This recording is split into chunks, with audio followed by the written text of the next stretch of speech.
네, 수험생 여러분 반갑습니다. 조경기사와 산업기사 공부를 위해 열망을 드리고 있는 여러분들 환영합니다. 제가 조경기사와 산업기사 내에 있는 몇 과목들을 강의를 하게 되겠고요. 저는 여러 학교에서 이제 조경을 가르치고 있습니다. 조경뿐만 아니라 조경에 관련되어진 조경 수목, 또 조경 식물에 관련되어진 교과목들을 가르치고 있고요. 또 여러 해 동안 또 이 조경 관련되어진 업체나 또 국가 기관에 자문을 하고 있습니다. 그래서 오늘 이 조경 수업을 하는 데 있어서 오늘은 특별히 조경사 부분을 공부하게 될 거예요. 조경사를 공부하는 데 있어서는 그동안 역사가 가지고 있는 여러 가지 조경 패턴들을 여러분들에게 알려드리게 되는데, 이러한 역사 속에 있는 조경들은 역사에 그냥 사장되어지는 것이 아니라 오늘날 현대 사회에서도 많이 과거에 있었던 조경들을 많이 이제 이미테이션 하고 있습니다. 그래서 조경사는 상당히 의미 있는 교과목이 아닐까 이렇게 생각을 하고 있고, 토인비라는 유명한 역사학자가, 인류학자이죠. 인류학자이면서 역사학자가 남긴 유명한 말이 있어요. 역사는 반복된다. 그래서 조경도 하나의 조경사를 할 때 조경의 역사를 다루게 되는데, 그런 조경의 역사는 오늘날 현대사에 또 반복될 수밖에 없고, 또 여러분들이 이제 이 시험을 패스하고 나서 또 좋은 조경가가 되었을 때 또 조경을 계획하고 설계하고 또 시공하고 그런 조경업에 종사하게 될 때 또 새로운 아이디어를 창출해야 될 때 그 아이디어를 얻기가 가장 좋은 곳이 과거의 조경사가 아닐까 생각을 합니다. 그래서 우리가 조경사를 상당히 비중 있게 다루는 학문이라고 할 수 있어요. 자, 오늘 우리 수업은 그 중에서 서양 조경사 내에 고대사를 좀 다루어 보도록 하겠습니다. 원래 조경기사나 산업기사의 그 조경사 교과목에 원래 서양 조경사라는 부분부터 교과목이 운영되어 왔지만 2015년도 그 조경기사 출제 기준에 보면은 조경사 내에 조경사 일반이라는 부분이 사실은 들어가 있어요.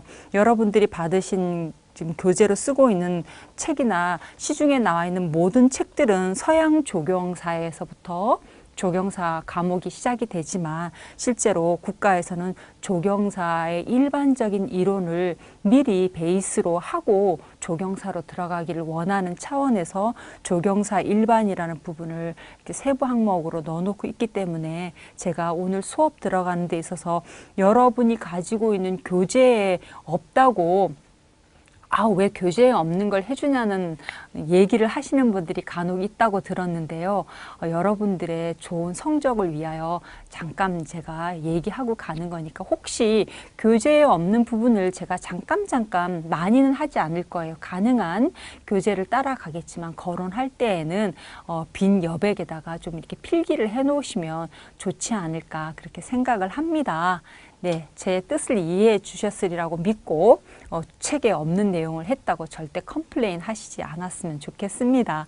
자, 조경 양식 발달 요인인데, 이게 조경사 일반이라고 생각을 하면 좋겠어요. 네, 조경의 이제 어떤 특정 지역의 자연 환경이 굉장히 중요하겠죠. 자연 환경이라든가, 그다음에 시대라든가, 그다음 문화와 민족성, 신앙, 종교 이런 것들이 역사에 굉장히 중요한 스타일이 될 거고요. 이런 스타일은 조경사에도 그대로 영향을 미친다고 볼 수가 있습니다. 그래서 역사는 유형의 역사가 있겠죠. 우리가 유형의 역사라고 하는 것은 뭐 눈에 보이는 역사를 이야기하는 겁니다. 여러분들이 아시는 대로. 그러나 이제 무형의 역사는 일종의 이제 환경, 그죠? 이게 이제 자연 환경이라든가 사회, 시대적 성격, 시대적 성격, 그다음에 정신, 문화활동 이런 것들이 무형문화야. 우리 무형문화재 들어보셨죠? 그런 것들이 다 일반적인 조경 양식 발달의 요인이 된다고 볼 수 있겠습니다. 첫 번째로 자연환경은 기후 조건하고 지형 조건이 조경 발달에 굉장히 큰 영향을 미쳤어요. 그래서 어떤 기후를 그 지역이 그 시대에 가지고 있었냐에 따라서 그거에 맞게 잘 조정되어진 조경들이 발달을 했습니다. 예를 들면 열악한 기후 조건에서 조경이 발달했다 그러면 뭐 열악한 기후 조건, 특히 로마의 이제 우리 로마를 공부할 때 나중에 하겠지만 로마의 그 발칸반도는 굉장히 덥습니다. 여름에. 그러니까 이런 더위를 피해서 시원한 구름으로 옮겨서 거기에 빌라를 짓게 되었죠. 그리고 거기에 정원을 꾸미게 되었습니다. 그래서 이런 열악한 기후 조건에서 조경이 발달한다든가, 그다음에 뭐 모래바람이 많은 이집트나 서부 아시아는 폐쇄적인 어떤 공간을 만들어 놓고 그 공간 안에 조경을 한다든가, 뭐 이런 것들이 이제 기후 환경과 관련이 있을 것이고, 지형 조건도 비슷한 것 같아요. 예를 들면 더위를 피해서 구릉으로 갔는데 그게 이제 언덕지대이기 때문에 그거를 노단식으로 만들고 정원을 조성하는 이런 형태가 이제 활용이 되겠죠. 그래서 뭐 이탈리아의 노단식 정원이 만들어진다든가, 아니면 프랑스는 땅이 평면이 많기 때문에 평면 기하학식 정원이 만들어진다든가, 뭐 이런 것들이 조경의 일반론이 되겠습니다. 그 외 무형적인 유산으로 뭐 신앙이라든가 뭐 민족성, 시대성 이런 걸 볼 수 있는데, 중국의 뭐 신선 사상이라든가, 그다음에 우리나라의 유교의 근간을 이루어서 주로 사저루를 즐겨 심었다 그러죠.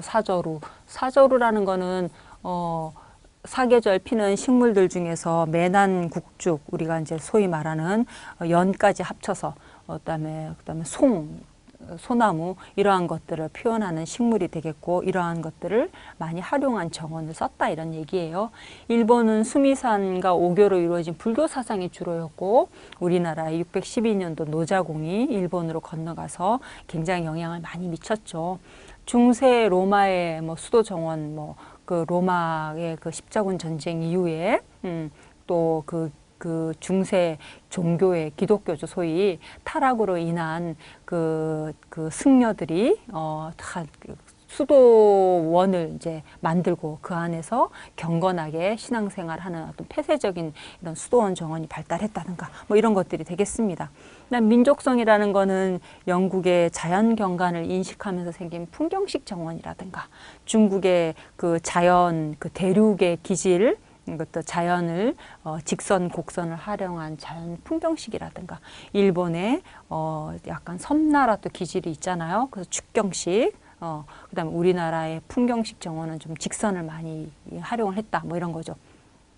그다음에 시대도 조경을 많이 반영한 조경 양식의 발달 요인이다 볼 수 있습니다. 로마 시대, 뭐 굉장히 화려했던 로마 제국 시대를 반영하기 때문에 굉장히 화려한 정원들이 많이 발생을 하고요. 중세 수도 정원이라든가, 또 르네상스 시대에 그 르네상스 운동을 하면서 이 인간 중심의 또 이런 시대상이 이제 또 반영이 되고 있고, 그렇습니다. 우리나라도 그러한 반영을 하였다, 이렇게 볼 수 있죠. 그래서 조경 양식의 발달 요인에 미치는 뭐 이런 환경적, 문화적 이런 조건들을 잠깐 살펴보았습니다. 자, 이제부터 이제 서양 조경을 실제적으로 우리가 들어가려고 합니다. 자, 서양의 조경에 이제 고대 조경부터 볼 건데요. 서양의 고대 조경이라고 하면 고대 이집트와 우리가 이제 서부 아시아라고 표현하는데, 뭐 바벨론, 예, 뭐 아바의 노래도 있는데, 그죠? 그 바벨론이죠. 바벨로니아, 바벨론. 요 두 개를 우리가 고대의 정원에서 다루고 있습니다. 물론 이제 이집트와 서부 아시아 이전에 어떤 그 서양의 고대 역사가 있었냐 하는 거는 우리가 여기서 따로 코멘트는 하지 않겠습니다. 우리가 그 맥락을 갖는 역사를 공부하는 것이 아니라 조경이 나타난 시대의 고대를 찾아보니 이집트와 서부 아시아가 있더라, 그런 얘기고, 오늘 이제 첫 번째 다룰 것은 이집트가 되겠습니다. 이집트는 기원전 뭐 3200년권, 기원전이라는 건 BC 3200년, 경이다 이렇게 볼 수 있죠. 기원전 3200년경이고요. 이집트는 굉장히 풍요한 나라였다고 볼 수 있습니다.